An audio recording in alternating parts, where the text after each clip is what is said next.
Tay, poor girl, grabs a millionaire's hand and asks, "My mommy has a doctor's appointment, and she's really scared. Could you come with us and pretend to be my dad?" What happens next is astounding. Nolan Briggs hated hospitals. The smell of antiseptic, the cold overhead lights, the constant beeping of machines. It all reminded him of when he lost his father years ago. But that Wednesday afternoon had brought him back to one. For a routine checkup, his doctor insisted he couldn't postpone again. Sitting in the waiting room, he was checking his emails on his phone. Business, meetings, appointments. The life of a 35-year-old man who had built his fortune from the ground up didn't have many empty moments. His San Francisco-based tech company had just closed a major deal, and the only thing he wanted was to get out of this place and back to his office. That's when he felt a tug on his knee. Nolan lowered his phone and found a pair of enormous brown eyes looking up at him. A little girl, with curly hair tied in lopsided pigtails and a yellow floral dress. She couldn't have been more than 4 years old. She was clutching a small, time-worn teddy bear. "Hi," she said, her voice so soft he almost didn't hear it. Nolan looked around, searching for an adult who might be with the child, but he saw no one paying her any attention. "Hello?" he replied awkwardly. Kids were never his strong suit. "Toys, are you lost?" The girl shook her head. Her eyes never left his face, as if she were studying every detail. "My mommy went to the restroom," she explained, glancing quickly down the hall. "She'll be right back." "Oh, I see." Nolan smiled, relieved she wasn't lost. He turned his attention back to his phone, hoping the conversation was over. But the girl didn't move. She stood there, rocking back and forth on her heels, still watching him. He could feel her insistent gaze even without looking up. Finally, she took a deep breath and blurted it all out at once. "My mummy has a doctor's appointment and she's really scared. Could you come with us and pretend to be my dad?" The words hit Nolan like a punch. Of all the things he had expected to hear, that wasn't even close to being on the list. He glanced around nervously, making sure no one else had heard. "What?" was all he could manage to say. "Please," she insisted, her eyes pleading. "She cries at night when she thinks I'm asleep. And today she's more scared than ever." Nolan blinked several times, trying to process the bizarre request. "Wait a minute, you don't know me, I don't know you, and you want me to pretend to be your dad?" "Just for today," she replied, as if it were the most reasonable request in the world. "Just during the appointment. This is crazy," he muttered, more to himself than to her. "Your mom won't believe it." The girl bit her lower lip. "You don't look mean. You look nice. And you wear nice clothes." Nolan couldn't help a small smile at the childlike logic. "Thanks for the compliment, but this isn't something normal people do." "Your mum would be frightened. She's already scared," the little girl answered, with a wisdom that seemed too great for her age. "And sad. I wish she had someone big with her today." "She doesn't have anyone," Nolan asked, surprised. "Your real dad?" The girl shook her head. "I don't have a dad. Here it's just me and mommy." Something in that simple, direct answer struck Nolan deeply. He knew the feeling of facing difficult situations alone. He knew the weight of loneliness. "What's your name?"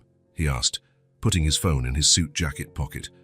"Hazel," she replied, extending her small hand as if she were a miniature adult. He shook her hand carefully. "I'm Nolan." "Nolan," she repeated, separating the syllables. "That's a different name. Yours is pretty too, Hazel, like the color of hazelnuts." She smiled, revealing a missing front tooth. "My mommy says it's because of my eyes. They're brown like nuts and my hair." Something about the sincerity of this child completely disarmed Nolan. The man who commanded meetings with dozens of executives without batting an eye was now at a loss for how to refuse a 4-year-old's request. "Hazel, I promise I'll be good. I'll be the best daughter." She hugged the teddy bear tighter against her chest. "Ty, please." There was such a painful purity in that plea that Nolan found himself agreeing before he had even properly thought through what he was doing. "Okay," he said softly. "I'll go with you, but just for the appointment."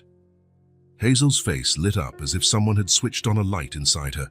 Without warning, she threw her arms around his neck in a tight hug. "Thank you," she whispered against his shoulder. Nolan barely had time to process what he had just agreed to when he heard a woman's voice coming from the hallway. Hazel! Hazel! Where are you? The girl released Nolan and turned towards the voice. Over here, Mommy. I found us a dad. A young woman appeared at the entrance to the waiting room, her face a mixture of worry and confusion. Hazel, what are you? And then Nolan's world stopped. There, standing just a few feet away from him, was Rachel Quinn. The same honey-colored eyes, the same brown hair, now shorter, falling gently over her shoulders. The same face shape he had memorized years ago when he swore he would spend the rest of his life waking up next to her. Rachel, the woman he had left in a small town in Ohio to chase his dreams in the big city. The woman he had promised to come back for once he was established, but never did. The woman whose heart he broke over the phone, saying their lives had taken different paths. Recognition hit her face like a wave. Surprise, confusion, and then something he couldn't identify. Nolan. The name came out as an incredulous whisper from her lips. Rachel, he replied, standing up slowly, as if any sudden movement might shatter the surreal moment. Hazel looked back and forth between them, confused. You know each other. Rachel seemed to be struggling to breathe. Hazel, what did you do? He's going to be our dad today, Hazel explained with the simplicity only a child could possess. Because you're scared of the appointment.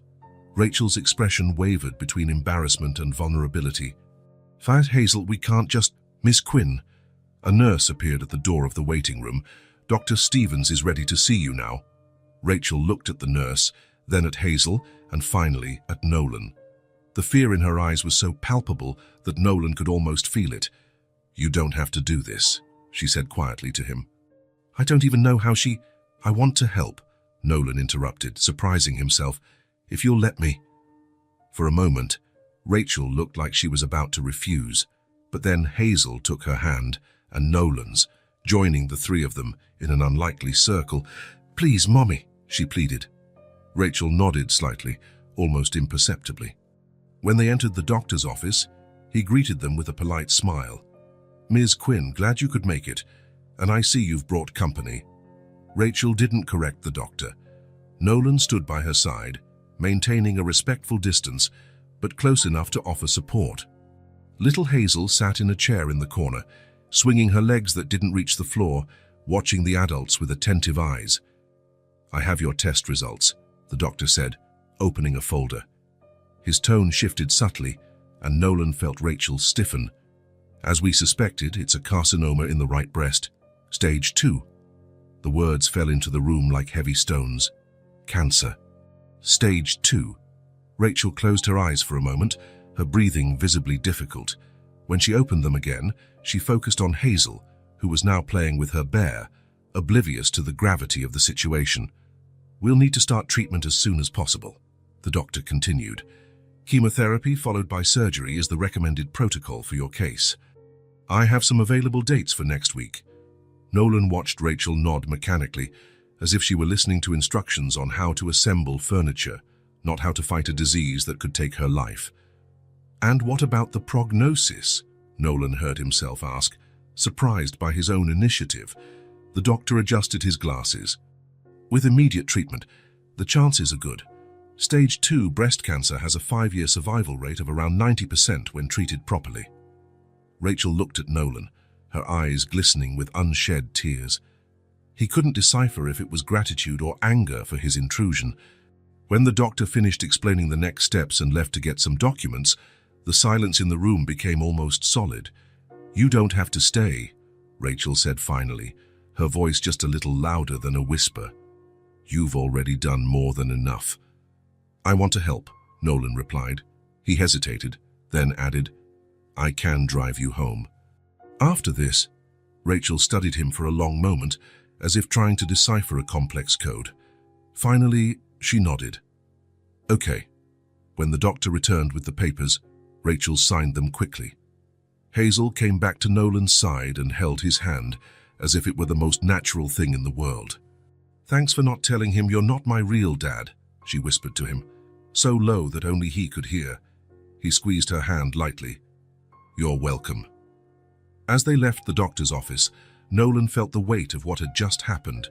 In less than an hour, his life had been turned upside down. The woman he had never been able to completely forget was back in his life, facing the toughest battle imaginable. And a little 4-year-old girl had chosen him, of all people, to be her father for a day. In the parking lot, while Rachel was distracted putting the documents in her purse, Hazel tugged on Nolan's suit jacket sleeve.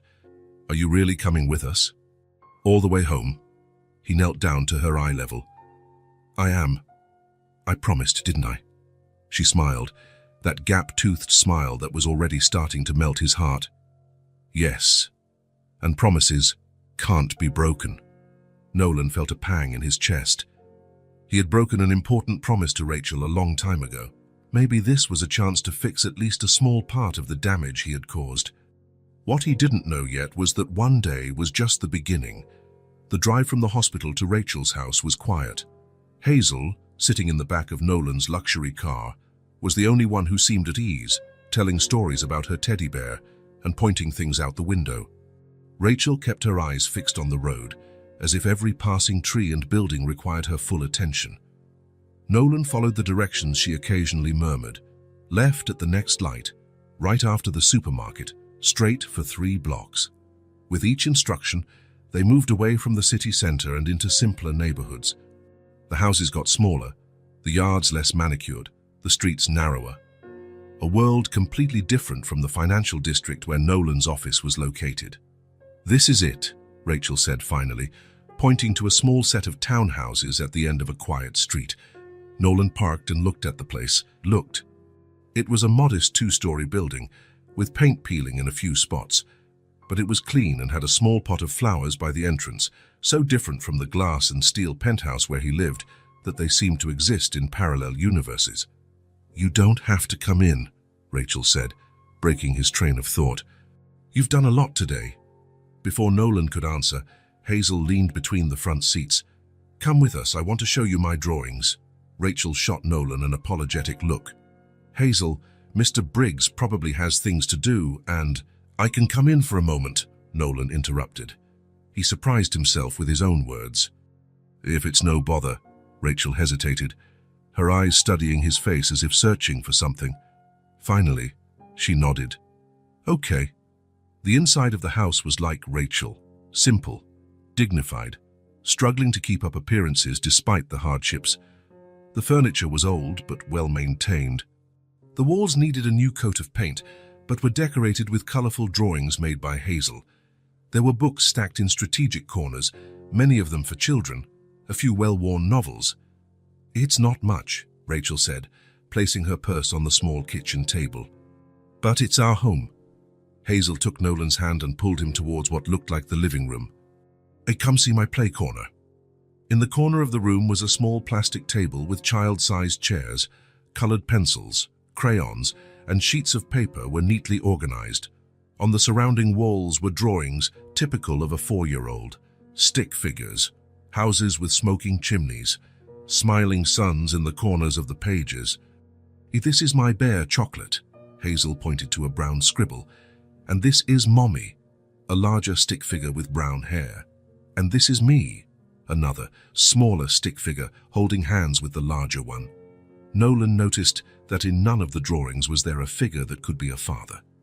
"They're very beautiful," he said honestly. Rachel appeared in the doorway. "Hazel, would you like to make some juice for our guest?" The girl agreed enthusiastically and ran to the kitchen. Rachel waited until she was out of earshot. "Look, I appreciate what you did today. I don't know how she convinced you, but it helped." Nolan shook his head. "It was nothing, When I saw it was you, I couldn't just walk away." A heavy silence fell between them. 12 years of absence, unasked questions, explanations never given. "You look well," she said finally. "Successful, it seems." There was something in her voice, not envy or bitterness, but a weary observation. "As the company grew more than I expected," he replied, suddenly uncomfortable in his expensive suit and designer watch. "Fintech, we started small, but now—" "It was worth it then," Rachel completed.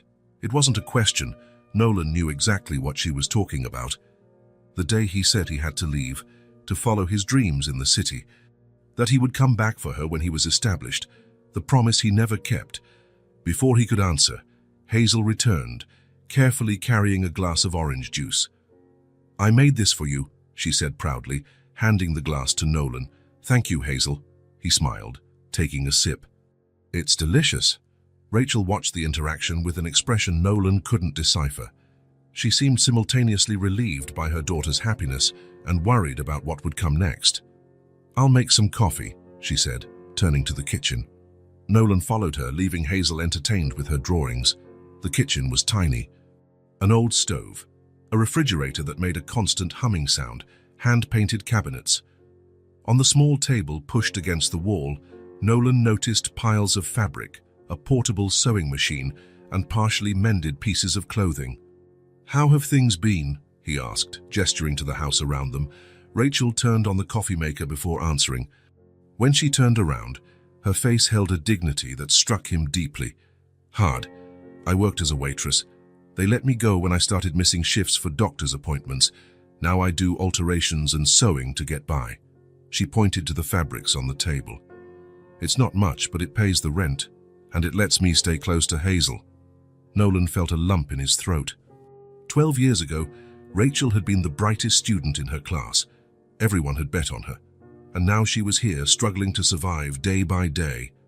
And Hazel, her father. Rachel shook her head. "He's not in the picture. Never was. When he found out I was pregnant, he just disappeared." The coffee began to drip into the pot, filling the kitchen with its aroma. "I'm sorry," Nolan said, and he truly was. "You deserved more."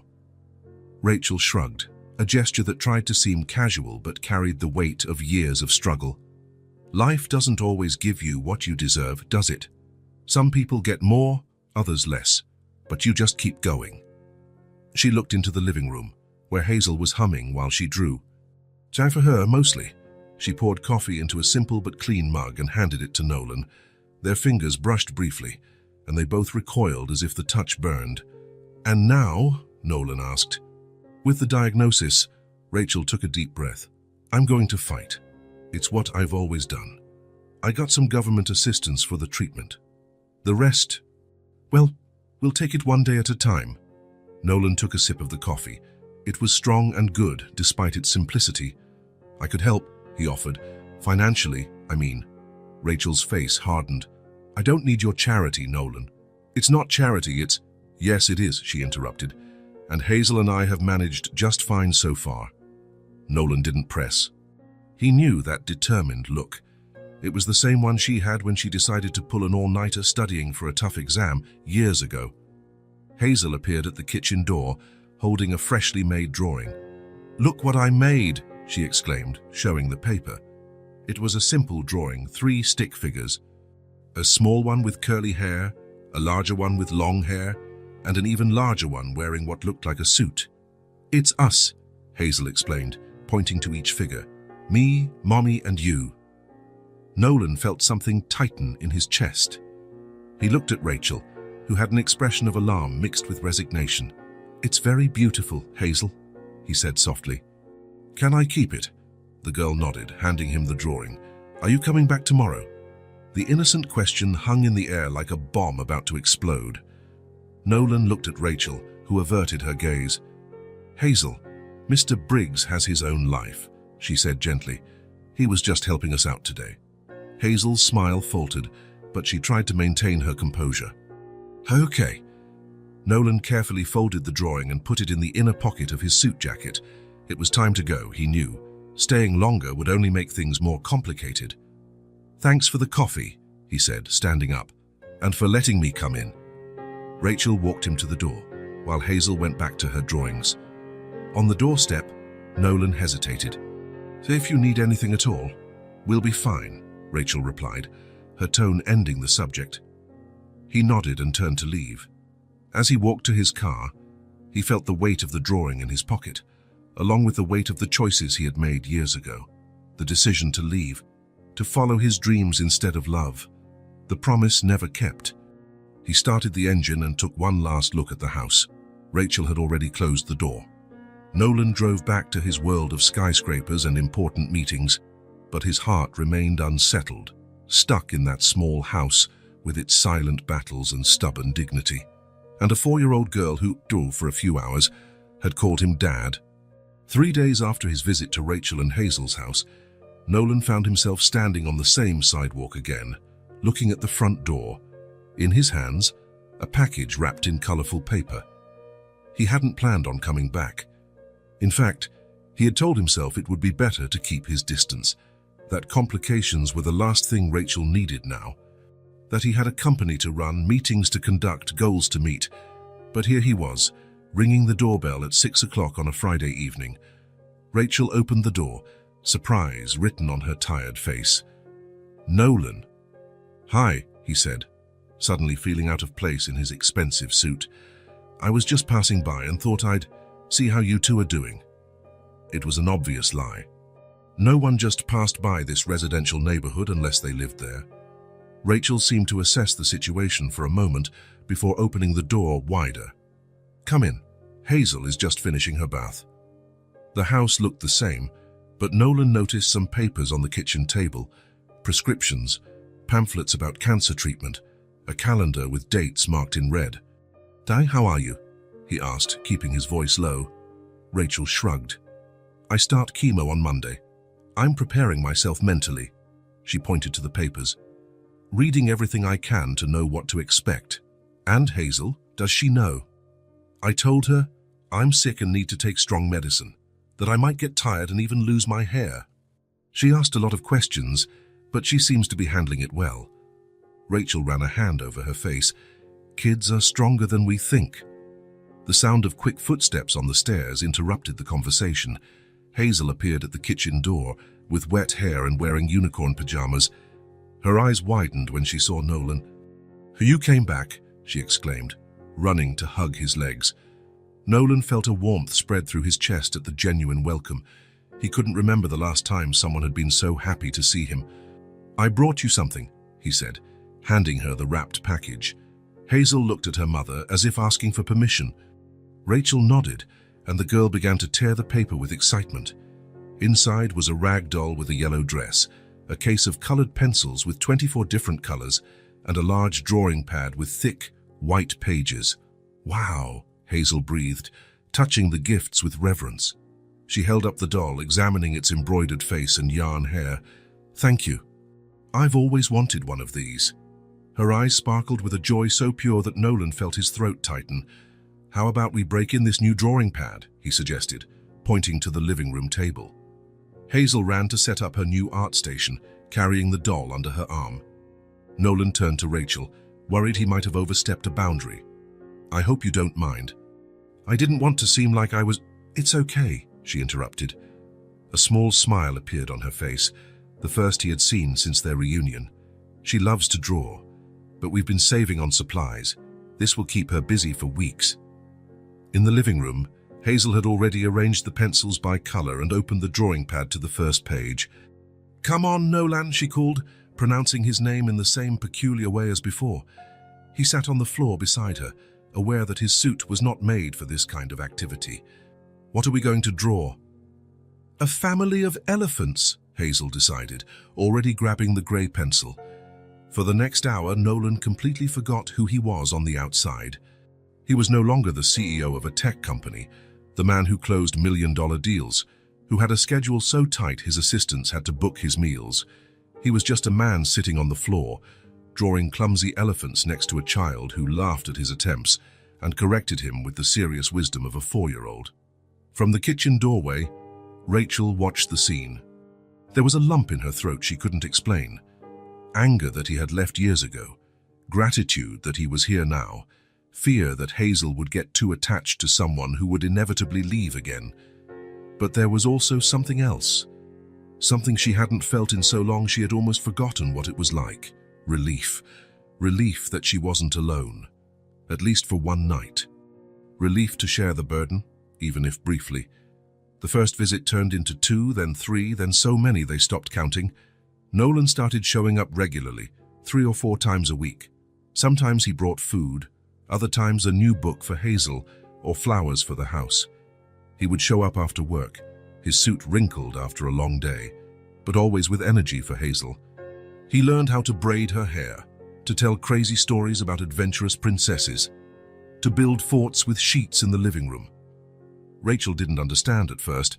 She expected him to disappear after 1 or 2 visits, that his curiosity or guilt, whatever had brought him back, would quickly run out. But he kept coming back. On the eve of Rachel's first day of chemotherapy, Nolan showed up with a full dinner and a proposal. "I want to go with you tomorrow," he said, when Hazel was distracted watching cartoons. "And I can stay with her during the sessions, if you'll let me." Rachel frowned. "Don't you have a company to run?" "I do," he agreed. "So I also have a competent vice president and the ability to work remotely." He hesitated, then added, "Rachel, I want to help. Let me do this." She wanted to refuse. She wanted to maintain emotional distance, well-defined boundaries. But the truth was she was terrified of the treatment, the side effects, the possibility of Hazel being left alone if something went wrong. "Okay," she finally agreed. "But let's make it clear to Hazel that it's temporary. I don't want her to get her hopes up." Nolan nodded, ignoring the pang he felt in his chest at those words. The chemotherapy room was large, with reclining chairs arranged in a semicircle. Rachel sat in the one indicated by the nurse, trying to ignore the fear that made her stomach churn. "It's going to be okay," Nolan said, holding her hand briefly before stepping away. "Hazel and I will be in the cafeteria. Text me when you're done." Rachel nodded, grateful for the privacy. She didn't want Hazel to see her like this, vulnerable, scared, with needles in her arm. In the hospital cafeteria, Nolan and Hazel settled at a table near the window. He had brought the drawing pad and pencils, and Hazel wasted no time. "I'm going to draw something special for Mommy," she announced, carefully selecting her colors. Nolan watched as she worked with intense concentration, her tongue sticking out the corner of her mouth, her eyebrows furrowed with effort. "What are you drawing?" he asked after a few minutes. "It's a surprise," she replied without looking up. He smiled and took the opportunity to check some emails on his phone. His assistant had rescheduled 2 meetings and sent documents for review. He replied quickly, aware that his priority at that moment was sitting across from him, not in his office. "Done," Hazel announced finally, turning the drawing for him to see. It was simple and colorful, 3 figures holding hands under a smiling sun. A small one with curls, a medium one with long hair, and a taller one wearing what looked like a suit. "I drew us," she explained, pointing to each figure, "because now we're like a team." Nolan felt something break and rebuild inside him with those words. "Our team," he repeated, his voice slightly hoarse. "Yes," Hazel continued, excited. "Mommy said that teams stick together even when it's hard, and they help each other, like us." She offered him the drawing proudly. "You can show it to her when we go get her." Nolan accepted the paper with more care than he had ever held any $1 million contract. "It's perfect, Hazel." 2.5 hours later, Rachel sent a short text. "Finished." They found her at the exit of the treatment room. She was pale, with deep, dark circles under her eyes, but she was on her feet and trying to smile. "How was it?" Nolan asked quietly, as Hazel skipped ahead of them down the hall. "Exhausting," Rachel replied, "but bearable. The worst part will probably come later, when the side effects start." She swayed slightly, and Nolan put his hand on her waist to steady her. "Thank you," she murmured, not pulling away from his touch. In the car, Hazel was excited to show her the drawing. "Look, Mommy, I drew us." Rachel looked at the paper her daughter was holding, and a tired but genuine smile lit up her face. "It's beautiful, my love. It's the 3 of us. A team." Rachel looked at Nolan in the rearview mirror, a silent question in her eyes. He just smiled back, unable to find the right words. That night, after putting Hazel to bed and making sure Rachel was comfortable, Nolan returned to his empty, luxurious apartment. Before going to sleep, he carefully took Hazel's drawing out of his pocket and placed it in his wallet. 3 figures holding hands under a bright sun. A team. It was strange how, in just a few weeks, these 2 people had filled a void he didn't even know existed. How the nights he didn't go to their house seemed longer and emptier than they had ever been. Who would have thought he would find his place in the routine of a single mother, fighting cancer? and a 4-year-old girl who had chosen him, of all people, to be her father for a day. And that one day kept extending, with none of them seeming willing to put an end to it. 3 weeks of chemotherapy had taken their toll. Rachel had lost weight. Her skin had taken on a grayish tone, and her once shiny hair was beginning to fall out in clumps that she tried to hide from Hazel with colorful scarves. Despite everything, she remained strong. She continued to do small sewing jobs when she had the energy. She got up every morning to make her daughter's breakfast. She smiled whenever Hazel entered the room, as if a strength switch were automatically flipped. Nolan visited almost daily now. He brought food, helped with household chores, took Hazel to the park so Rachel could rest. He had rearranged his work schedule, delegated responsibilities, started holding meetings via video conference. His life had completely transformed in a few short weeks, and surprisingly, he didn't miss his old routine. That Thursday afternoon, he was in his office finalizing a presentation when his cell phone vibrated. Hazel's name appeared on the screen. He had given her an old phone for emergencies, programmed only with his number. Hazel, are you okay? There were only sobs on the other end. Hazel, breathe and talk to me. What happened? Mommy is sick. The small voice was broken by crying. She fell in the bathroom and can't get up. Nolan's heart raced. Is she conscious? Can she talk to you? Yes, but she's very weak. She said not to call an ambulance because it's just weakness. I'm on my way now. Stay with her. Don't leave her side.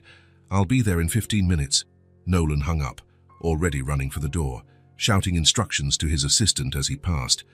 The traffic seemed to be conspiring against him. Every red light, every slow car in front of him was torture. He tried calling Rachel, but she didn't answer. He called Hazel again. How is she? I helped her get to bed, Hazel replied, sounding strangely grown up in her concern. But she's shaking a lot. I'm almost there. You were very brave, Hazel. When he finally arrived at the house, he found the front door unlocked. Hazel was waiting for him at the entrance, her small face streaked with tears, clutching the doll he had given her like a protective talisman. Second room upstairs, she pointed. Nolan took the stairs 2 at a time. He found Rachel curled up in bed, as pale as the sheet covering her, shaking uncontrollably. Rachel, he called softly, sitting on the edge of the bed. She opened her eyes with effort. You didn't have to come. I just need to rest a bit. Nolan placed his hand on her forehead. She was feverish. This isn't just exhaustion.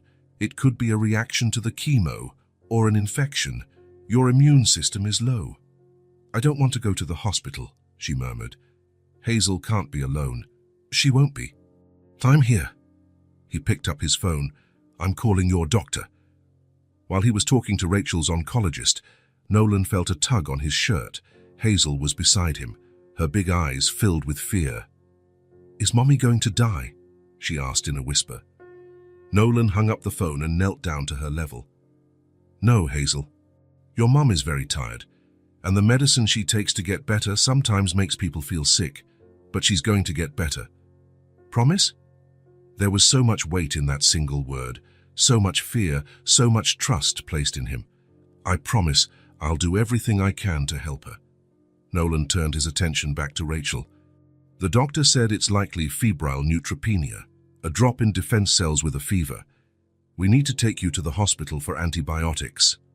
Rachel tried to protest, but she had no strength. Nolan lifted her into his arms, startled by how light she was, as if the illness were consuming her from the inside out. Hazel, get a change of clothes for your mom and some toiletries. We're going to the hospital. The girl ran to the closet, determined in her mission. Nolan carried Rachel down the stairs and gently placed her in the back seat of the car. Can Hazel stay with me? I don't want her to see, Rachel murmured, her eyes closing against her will. Don't worry about that now. We'll take it one step at a time. At the hospital, Nolan navigated the bureaucracy with Hazel by his side, holding his hand like an anchor. When the doctors took Rachel for treatment, he found himself in a sterile waiting room with a 4-year-old child, looking to him for security. I'm hungry, she said after an hour of waiting. Nolan realized it was past 6, and neither of them had eaten. He found the hospital cafeteria and bought sandwiches and juice. As they ate, he noticed Hazel's eyes closing with exhaustion. Without a second thought, he picked her up and settled her against his chest. She nestled her head on his shoulder, the doll clutched against her body. "Nolan," she murmured sleepily, "you're not going to leave, are you?" "I'm not going anywhere," he replied, feeling her weight relax against him. Hazel slept in his arms for 2 hours while he waited for news. When the doctor finally appeared, Nolan stood up carefully so as not to wake her. "Miss Quinn is responding well to the antibiotics," the doctor informed him.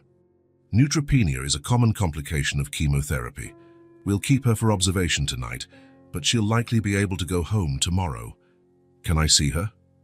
"Yes, but she's sedated. She'll be resting until tomorrow." Nolan thanked him and sat back down, adjusting Hazel in his arms. It was almost 10 at night. It made no sense to wake the child to see her sleeping mother. It was better to take her home and put her to sleep in her own bed. But then he realized he couldn't just leave Hazel alone at the house. Rachel would be in the hospital, and the girl needed supervision. He made a quick decision. He took Hazel to his apartment. The child woke up briefly during the drive. "Where's Mommy?" "She's resting at the hospital. She'll be better soon. You're going to sleep at my house tonight, okay?" Hazel nodded and went back to sleep. Nolan's apartment occupied the penthouse of a modern building in the city center. Sleek minimalist, decorated in shades of grey and black, the kind of place featured in architecture magazines, but one that never really felt like a home. He carried a sleeping Hazel through the private elevator and laid her on his king-size bed. She looked tiny amidst the dark sheets. Nolan took off her shoes, covered her with a light blanket, and left the bathroom light on in case she woke up disoriented. Then he took a quick shower and settled on the living room sofa, physically and emotionally exhausted. The next day, when Rachel was discharged, Nolan took her directly to his home. She was too weak to protest, and when she saw Hazel running to hug her at the apartment entrance, she just gave Nolan a grateful look. He set them up in the guest room and hired a private nurse to help with her care. Rachel needed intravenous antibiotics for a few more days and absolute rest. On the third day, when Rachel was more lucid and a little stronger, Nolan sat on the edge of her bed. "I need to talk to you."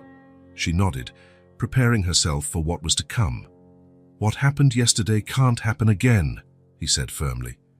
"You being alone, Hazel having to deal with an emergency." "I know," Rachel sighed. "I'll look for someone to stay with us. Maybe a part-time nurse. Come live with me," Nolan interrupted. "So I can take care of you properly." Rachel stared at him, surprised. "What? Both of you, here, during the treatment at least?" "Nolan, we can't just invade your life like this. You're already doing too much. I'm not doing enough." He held her hand gently. "Rachel, you need to focus on getting better, and Hazel needs stability. There's plenty of space here. 24-hour security in the building, and I'm 10 minutes from the hospital." Rachel looked away, her face a mix of conflicting emotions. "It's complicated." "I know, but it's practical." He squeezed her hand lightly. "I'm not proposing anything other than help, Rachel, a safe place during a difficult time."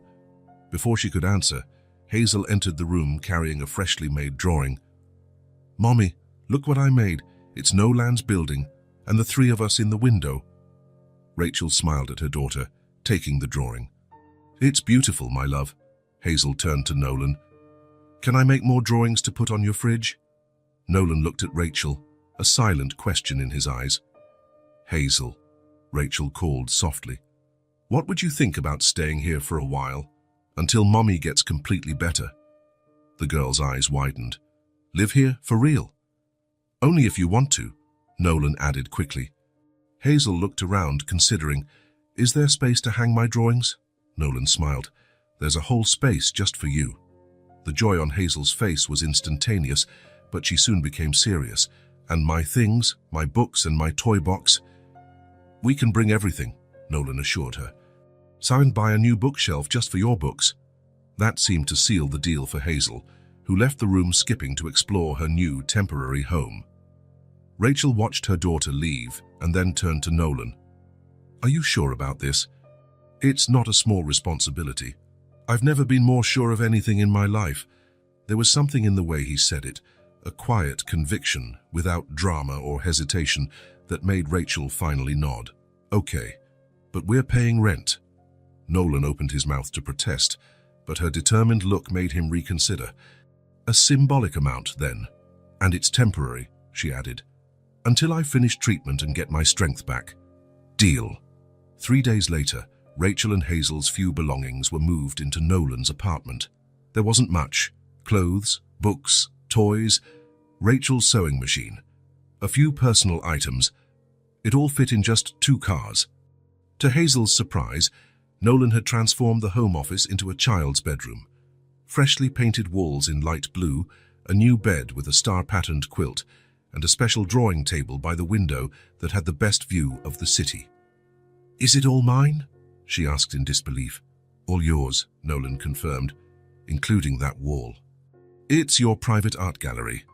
He pointed to an entire wall covered in corkboard, ready to receive her drawings. Rachel's room was next door, simple but elegant, with a comfortable armchair by the window and a small desk where she could do her sewing work when she felt up to it. In the days that followed, Nolan's once pristine and cold apartment began to come to life. Colorful drawings on the refrigerator, children's books on the coffee table, a pair of small slippers in the hallway, a half-finished mug of tea left on the kitchen counter.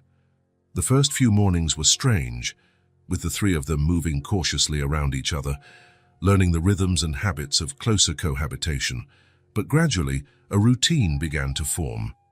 Nolan would get up early and make breakfast before leaving for the office. Rachel would manage her medications and supervise the homework Hazel's teacher sent. He would come back at lunchtime to check on them and often worked from home in the afternoon. At night, they ate dinner together. Sometimes they ordered food. Other times Nolan cooked something simple he had learned from online tutorials. Afterwards, they would watch a movie, or Hazel would show off her new drawings. There were difficult moments, of course. Days when Rachel spent hours in the bathroom throwing up after chemo, nights when Hazel woke up crying, scared by nightmares about her mother leaving, moments when the forced intimacy brought old resentments and unresolved grievances between Rachel and Nolan to the surface. But there were also surprisingly sweet moments. Hazel teaching Nolan how to braid her doll's hair. Rachel laughing genuinely at a silly joke during dinner. The 3 of them falling asleep on the sofa while watching an animated movie on a Friday night. Slowly, without any of them fully realizing it, something new was forming in that apartment. Not just a temporary living arrangement, not just a practical setup, a family, an unlikely family, born of necessity and illness, of fear and redemption. A family that none of them had planned, but that now, in the silence of the night, when Nolan checked on a sleeping Hazel before going to his own room, felt strangely right. As if all the mistakes and successes, all the good and bad choices they had made throughout their lives, had been necessary steps to lead them to exactly that moment, to that unlikely configuration that, against all odds, worked. 2 weeks had passed since the move to Nolan's apartment. Rachel's treatment was following its course, difficult, painful, but necessary. The doctors were optimistic. The tumor had shrunk a little, a positive response to chemotherapy. The removal surgery was scheduled for the end of the month. That Wednesday started like any other. Nolan left early for an important meeting, promising to meet them at the hospital for Rachel's 2 o'clock chemo session. The private nurse who helped on treatment days arrived promptly at 10, bringing a gentle smile and experienced hands. "How are you feeling today?" she asked, while checking Rachel's vital signs. "Tired," Rachel admitted, but nothing out of the ordinary. The nurse jotted something down on her clipboard. "Are you eating well?" "When I can keep food down." In the next room, Hazel was drawing with concentration, pencils scattered across the floor in a colorful chaos. Her private tutor had just left after the morning lesson. Drawing was Hazel's way of processing everything that was happening. Her recent drawings showed many hospitals, people in white coats, and her mother always with a scarf on her head, but smiling. At noon, the nurse helped Rachel get ready for the hospital. A warm bath, comfortable clothes, a light snack she could digest. "Mommy, can I bring my drawing pad?" Hazel asked, already knowing she would spend a few hours in the waiting room. "Of course, sweetheart.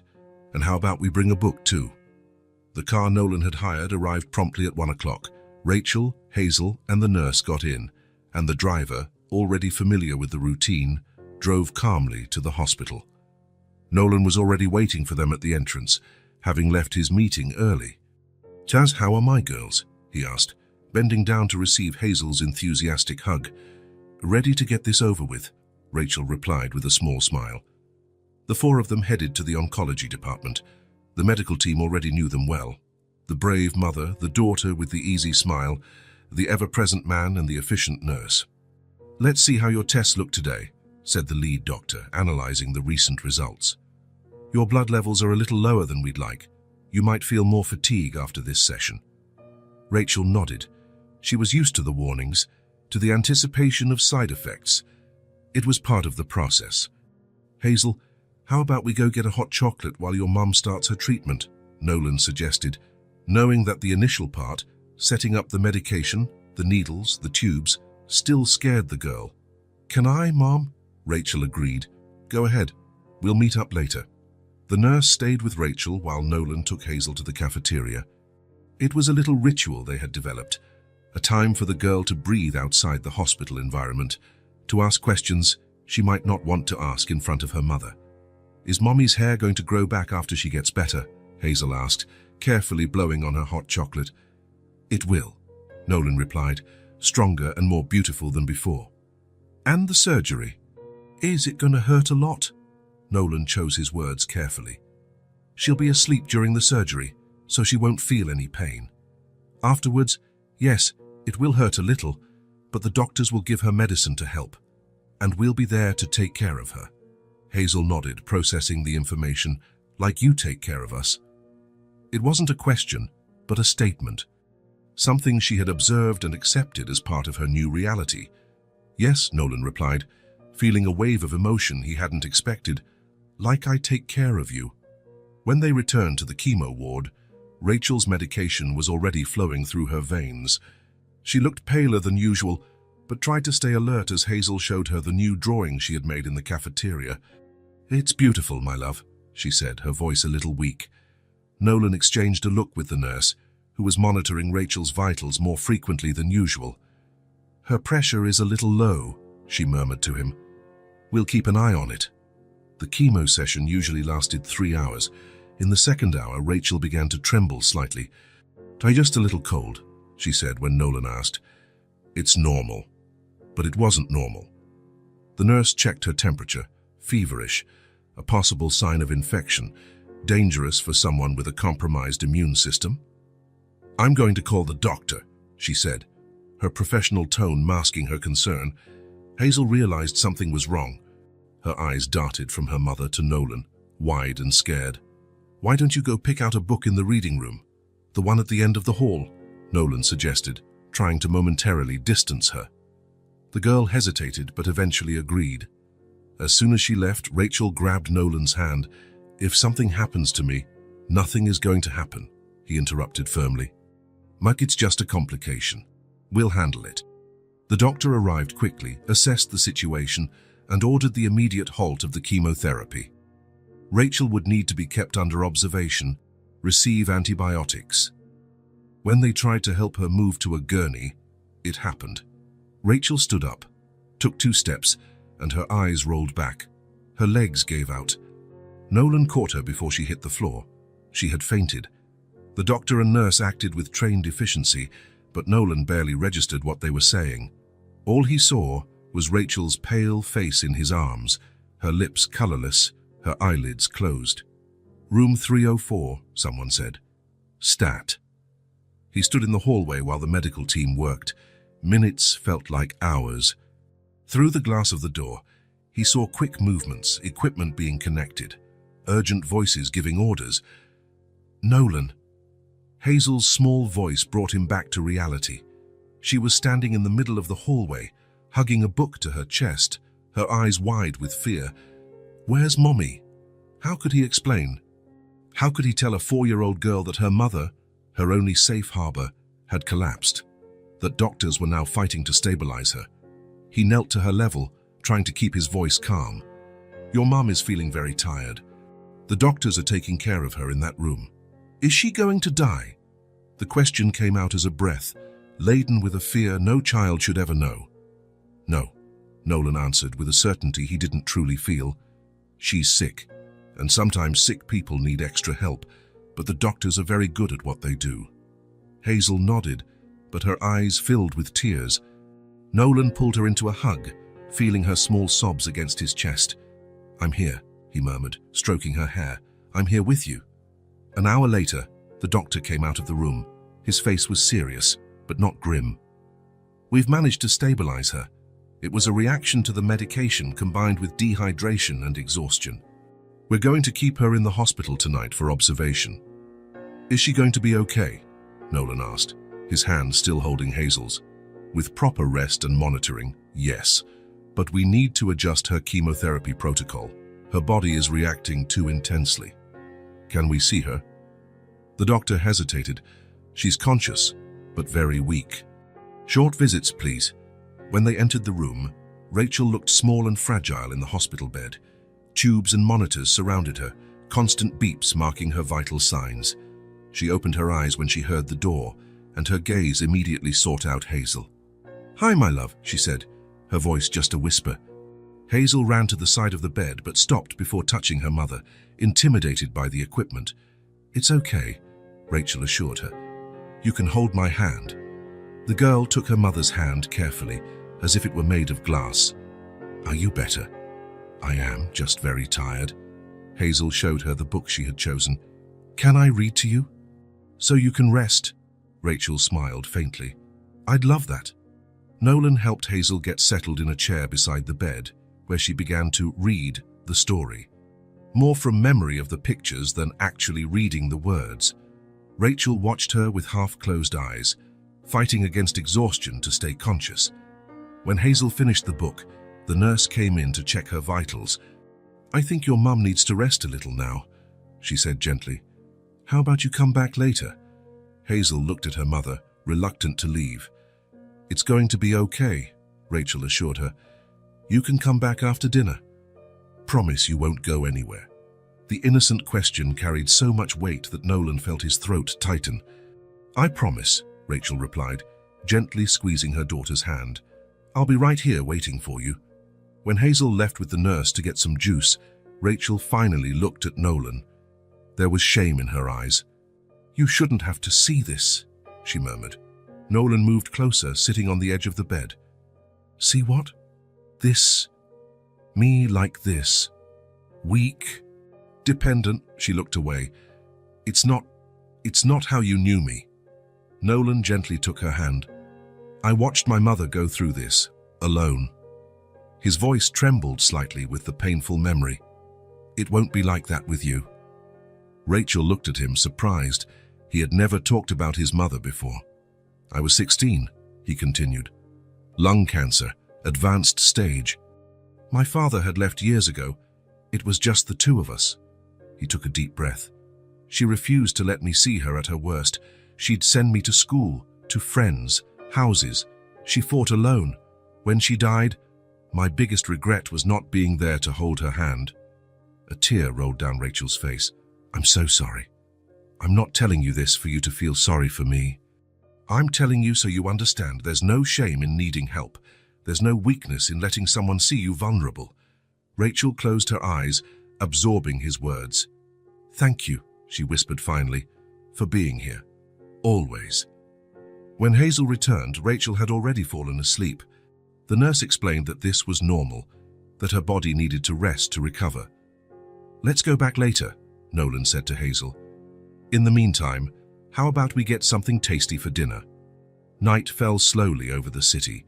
In the hospital cafeteria, Nolan watched Hazel push food around her plate without really eating. "You don't like the pasta?" She shrugged. "I'm not hungry.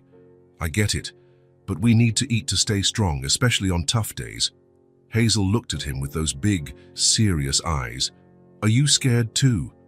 The question caught him off guard. His instinct was to protect her, to say no, that adults don't feel fear. But something in her gaze demanded honesty.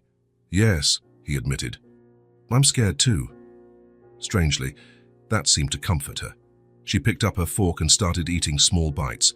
When they returned to Rachel's room, she was still sleeping. The nurse said she probably wouldn't wake up until the next morning. "I think we should go home," Nolan suggested. "We'll come back early tomorrow." But Hazel refused to leave. "I promised her I'd come back. What if she wakes up and doesn't find me?" Nolan understood the child's fear. "Okay, we can stay a little longer." They ended up spending the night at the hospital. Hazel fell asleep on the small sofa in the room, using Nolan's lap as a pillow. He took off his own jacket and carefully covered her, watching her little face relax in the deep sleep of childhood. He looked at Rachel in the hospital bed, at Hazel asleep on his lap.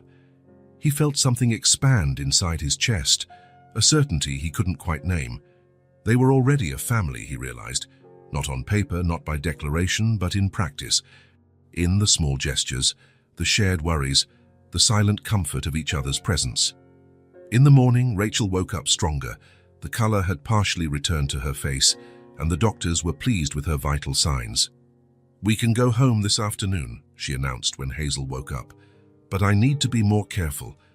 "Rest more. I'll help," Hazel promised solemnly. "I'll be very quiet when you're resting." Rachel smiled, stroking her daughter's face. "You already help so much just by being you." That afternoon, after receiving the medical instructions and new medications, they returned to the apartment.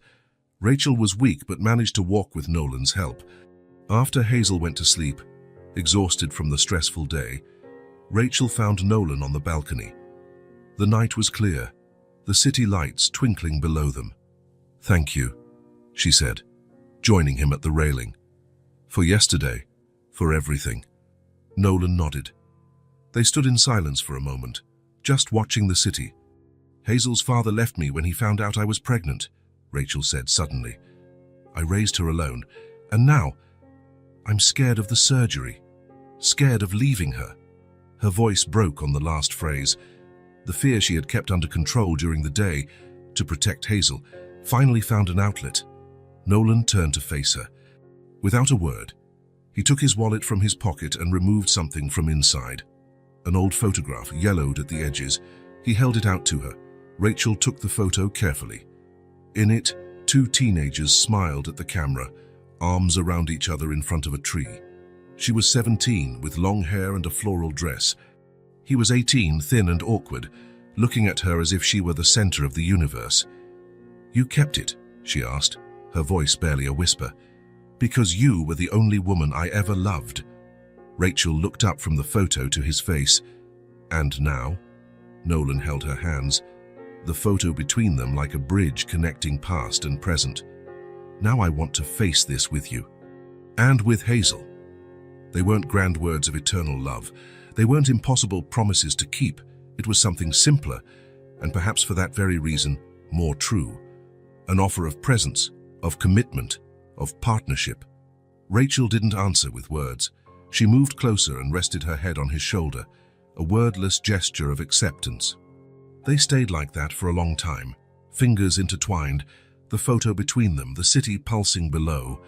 The future was still uncertain, full of challenges and possible pain. But in that moment, in the quiet of the night, something had fundamentally changed. They were no longer alone in their struggles. The eve of the surgery arrived faster than any of them were prepared for. Despite the doctors reinforcing that the procedure was standard and the chances of success were high, a silent tension hung over the apartment. During dinner, Hazel talked more than usual, as if trying to fill the adults' worried silence with stories from her private tutor, the drawings she had made, and plans for when winter came and they could build snowmen. Nolan responded with enthusiasm, feeding the conversation, while Rachel smiled and nodded, her plate almost untouched in front of her. "You need to eat," Nolan said softly when Hazel left the table to get a drawing she wanted to show. "I'm not hungry," Rachel replied, pushing pasta around her plate.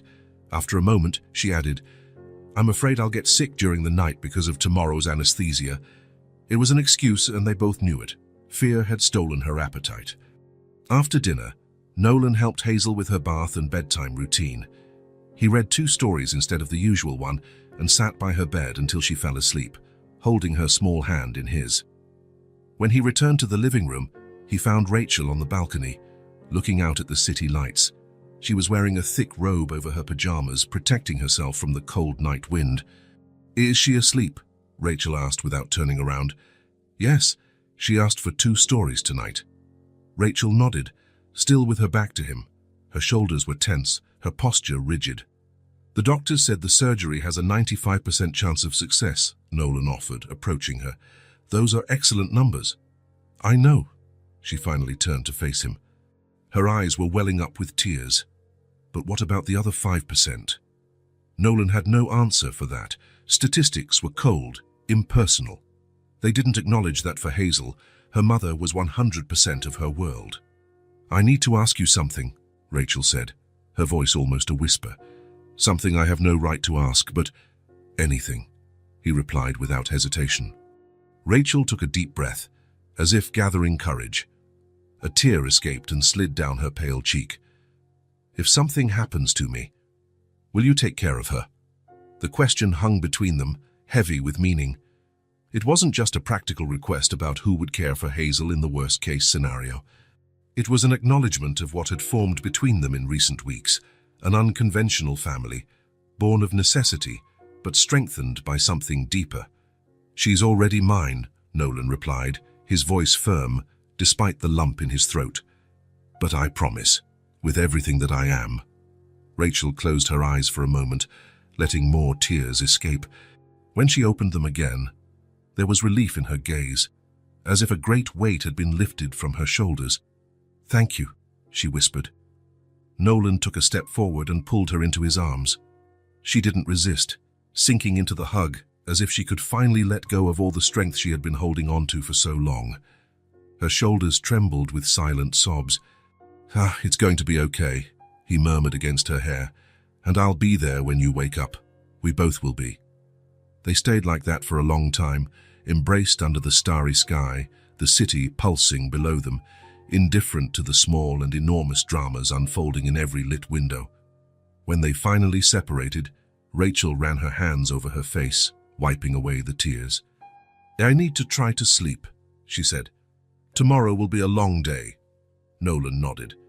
"Do you want me to stay with you until you fall asleep?" A simple offer, yet laden with intimacy. Not sexual, but of a deeper kind.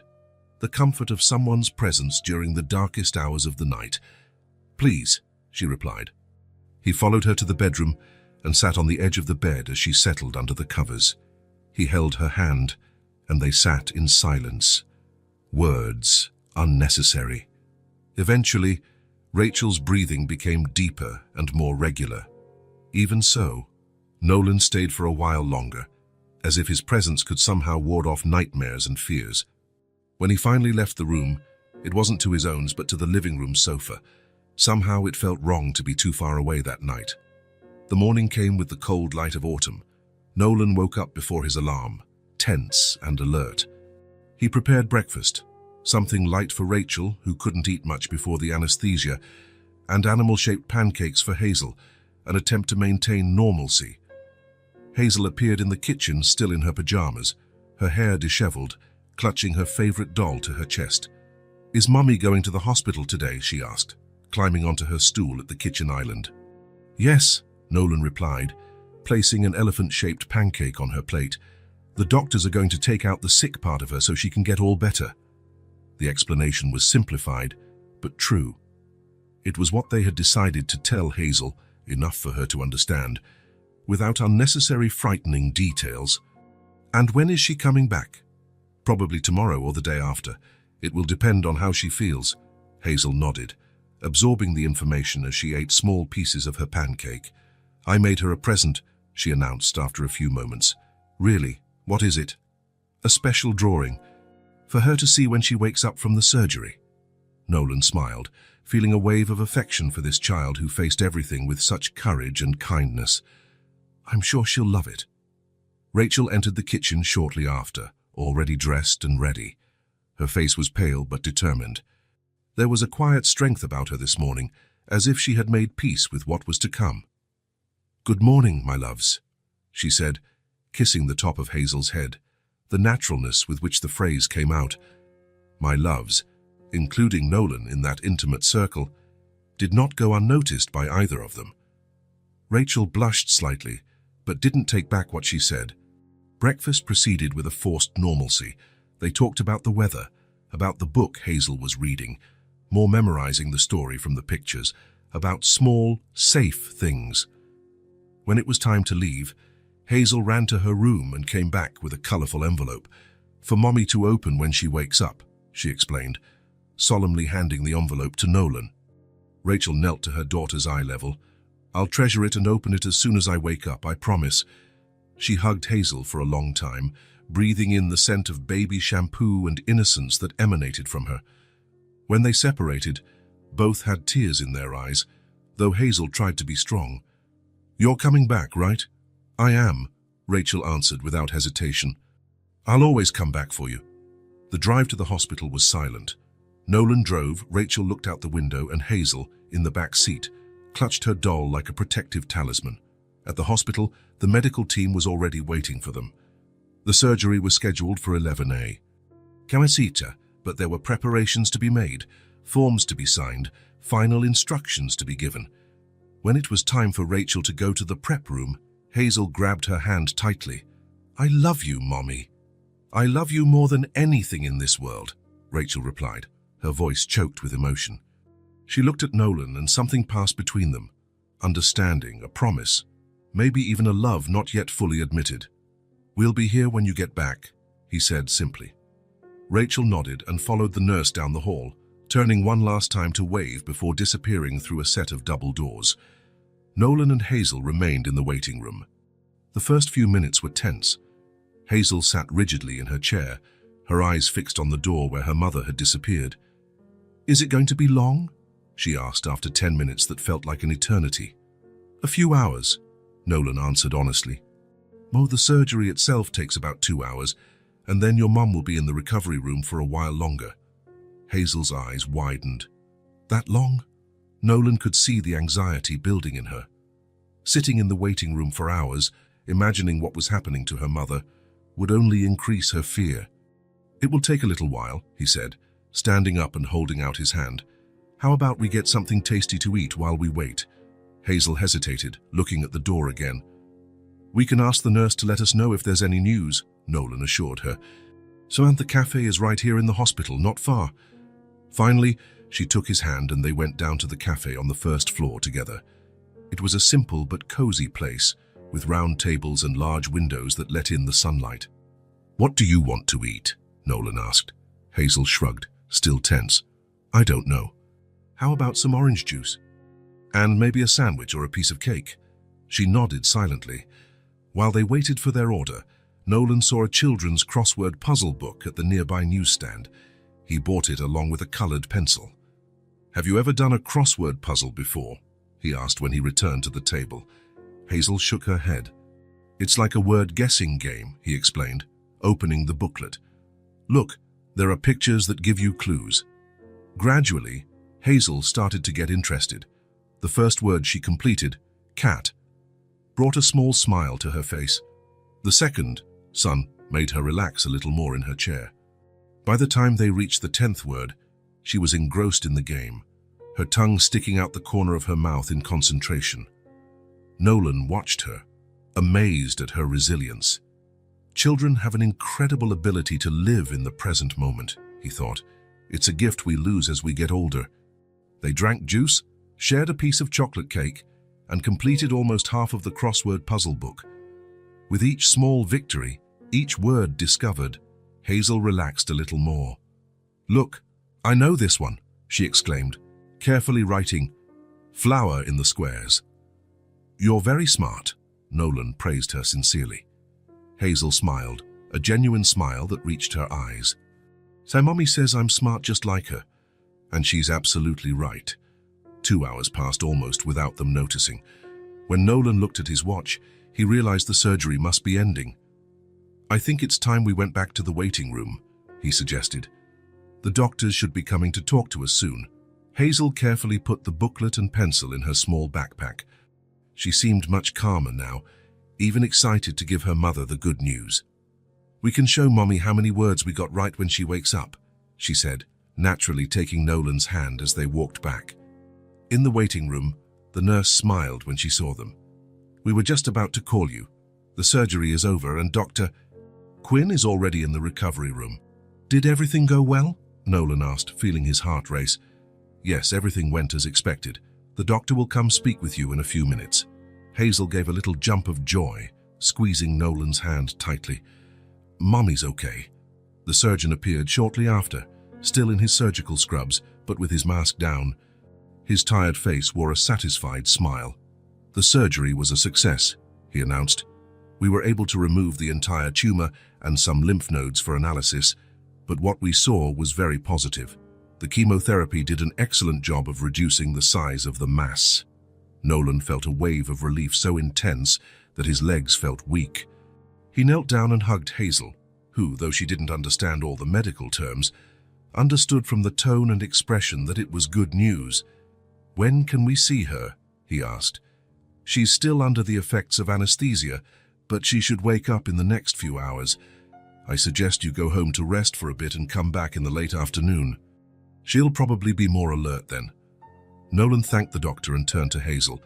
"What do you think? Should we go home, take a shower, get the drawing you made for your mum, and come back later?" Hazel agreed, though she seemed reluctant to leave the hospital. "She's going to be fine," Nolan assured her. "Janet, are a lot of people taking care of her here." When they returned to the hospital late that afternoon, Rachel had been moved to a private room. She was pale and looked fragile against the white pillows, but her eyes lit up when she saw Hazel run in. "Careful with the tubes, sweetie," she warned gently as her daughter approached for a hug. Hazel slowed her pace, looking cautiously at the various tubes and monitors connected to her mother. Nolan helped her carefully climb onto the bed for a gentle hug. "Are you all better now, Mommy?" "I'm on my way," Rachel replied. "The doctors took out the sick part. Now I just need to rest and get strong again." Hazel nodded seriously. "I brought your drawing." She opened her backpack and took out a colorful envelope, handing it to her mother. "I can open it for you." Rachel smiled as her daughter carefully tore open the envelope and took out a sheet of paper. It was a simple drawing, but full of meaning. 3 figures holding hands in front of a big house, obviously Nolan's apartment building. Above them, a large yellow sun and the word family, written in irregular, colorful letters. "It's us," Hazel explained, pointing to each figure. "You, me, and Nolan. At our house." Rachel felt tears forming. She looked at Nolan, who was watching from the doorway, equally moved. "It's beautiful, my love," she said, hugging her daughter carefully. "You're the most beautiful one you've ever made." 3 days later, Rachel was discharged from the hospital. The recovery would be long, weeks of rest, followed by preventative radiation therapy, but the worst was over. The cancer was gone, and the doctors were optimistic about her prognosis. Nolan helped her get settled in the apartment, turning the living room into a comfortable space where she could rest and still be part of family life. At dusk on the first day home, after Hazel had fallen asleep, exhausted by the excitement of her mother's return, Rachel called Nolan to the balcony. The place had become their shared refuge, where the most important conversations happened. "Can you walk that far?" he asked, concerned. "With your help." He gently supported her to the balcony, where he helped her sit in one of the comfortable chairs. The sunset painted the sky in shades of orange and pink, the city below beginning to light up. "Thank you," Rachel said after a moment of contemplative silence, "for everything, but most of all, thank you for taking care of my daughter." Nolan sat beside her, looking at the horizon. "You don't have to thank me for that." "Yes, I do." She turned to face him. "You could have just helped financially, or shown up occasionally, but you were really there. For her. For me, I wanted to be," he replied simply. Rachel smiled, a smile that reached her tired eyes. "You know, when Hazel approached you in that hospital, I was mortified. Of all the people in the world, it had to be you. And now, I think she was always wiser than both of us." Nolan chuckled softly. "She certainly is special. A comfortable silence settled between them. The city lights shone brighter as darkness fell. "What happens now?" Rachel finally asked. "When I'm completely better, do we go back to our house? Do you go back to your old life?" The question hung between them, laden with unspoken possibilities. "She can be mine," Nolan said softly. "If you'll let her." He paused, then added, "You both can be mine." It wasn't a traditional marriage proposal. It was something more fundamental, an acknowledgement of what they had already become, a question about what they could be together. Rachel held his hand tightly, as if to anchor herself in that moment. "She already is," she replied, her voice firm despite the tears in her eyes. "And so am I." Simple words that sealed a deep commitment. Nolan pulled her closer, wrapping her in a careful hug so as not to hurt her still healing scars. They held each other, without fear, without reservations. They were together. The road ahead would still be difficult. There would be more treatments, days of fatigue, adjustments to be made. But they would face it all as they had faced the last few months, as a family. A family that began with the innocent request of a 4-year-old child, grew through pain and fear, and solidified in the understanding that true love is not just a feeling, but a daily choice to stay, to care, to be present. "I think we should tell Hazel tomorrow," Rachel murmured against Nolan's chest. "Tell her what?" "That we're a real family now," Nolan smiled. "I have a feeling she already knows." Autumn brought a new phase. Rachel responded well to the preventative radiation therapy, with fewer side effects than the chemotherapy. Her hair was growing back, fine but determined, like small signs of victory. Nolan had restructured his work, more video conference meetings, more hours at home. His assistant, once used to seeing him at the office late, now smiled when he said he needed to leave early to take Hazel to her swimming lessons. The girl was back in regular school. She was happy to have friends again, to attend birthday parties, to bring home drawings to stick on the fridge that were not only hers, but also her new friends. On a sunny Friday, Nolan came home early. In the elevator, his hand clutched a large envelope in the inner pocket of his suit jacket. Documents he had picked up from the lawyer's office that morning. He found Rachel in the kitchen, preparing a snack. He kissed her softly, something that still felt new and precious between them. This intimacy had grown slowly, first with holding hands, then small kisses, and in recent weeks, shared nights in the same room, rediscovering each other with the patience of those who value every moment. "How was your appointment?" he asked. "Great. The doctor is very pleased," she smiled, a genuine smile that lit up her face. "Where's Hazel?" "The driver is picking her up from school. They should be here in 15 minutes. Before Nolan could say more, the front door opened and Hazel ran in, her backpack bouncing on her back. "Mommy, Daddy!" she shouted, throwing herself into Nolan's arms. He caught her mid-air, feeling that familiar wave of love that never ceased to amaze him. Hazel had started calling him Daddy a few weeks ago, naturally, as if it had always been that way. The first time was at the park when she ran to show him a special leaf. "Look, Daddy," she said, and continued talking as if she hadn't just transformed Nolan's world with a single word. "How was school, little one?" "Awesome. I got a gold star on my spelling test, and the teacher hung my drawing on the classroom wall." "That calls for a celebration," Rachel said, opening her arms to welcome her daughter. During dinner, Hazel chattered endlessly about her friends and her teacher. Rachel and Nolan exchanged glances over the table, the knowing smiles of proud parents. Later, after helping to clean up the kitchen, Nolan felt the weight of the envelope in his pocket. The moment had come. He went to the living room where Hazel was drawing on the rug, surrounded by colored pencils. "Dad, can I join you?" he asked, sitting down beside her. Hazel smiled, pushing some pencils in his direction. "Sure, I'm drawing our house." "What house?" he asked, noticing that the drawing didn't look like the apartment where they lived. "The house we're going to have one day, with a garden and a swing on a tree," Nolan smiled. It was as if she had read his mind. In recent weeks, he had started looking at houses in the suburbs, thinking it might be time for a bigger space, with a yard for Hazel to play in. He took a deep breath, gathering his courage. "Can I ask you something?" Hazel dropped her pencil and looked at him as he was curious. "You can." The elaborate words he had rehearsed seemed inadequate now. Instead, he opted for simplicity. "Would you let me be your dad?" he asked softly. "Not just in name, but for real. On paper and everything." Hazel's eyes widened, shining brighter than ever before. "Really? For real?" Her voice was almost a whisper of disbelief. "For real," Nolan confirmed, his heart pounding. "I spoke to a lawyer. If you and your mum agree, we can sign the papers that make me your legal father." For a moment, Hazel just stared at him, processing his words. Then, without warning, she threw herself forward, hugging him with all the strength her small arms could muster.